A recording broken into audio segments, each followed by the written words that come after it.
আসসালামু চাচা, ভালো আছেন? কি কি নিয়ে আসছেন আপনি? এটা শাহী কাবাব। কত করে পিস? কেজি হিসেবে বিক্রি করেন? কয় টাকা কেজি? 1200 টাকা কেজি। আর এটা এটা কি কি বলে? স্পেশাল নান রুটি না? এটা কয় টাকা পিস?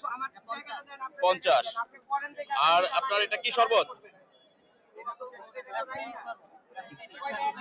কাশ্মীরি শরবত। আচ্ছা আচ্ছা আচ্ছা। কাশ্মীরি পেস্তা বাদামের শরবত। কত করে বিক্রি করতেছেন? কত করে? এটা কাশ্মীরি পেস্তা বাদামের শরবত। আপনার কত করে বিক্রি করতেছেন? আচ্ছা, 1 কেজি মানে 1 লিটার হচ্ছে 100, আর হাফ লিটার হচ্ছে হাফ লিটার 100, আর 1 লিটার 200।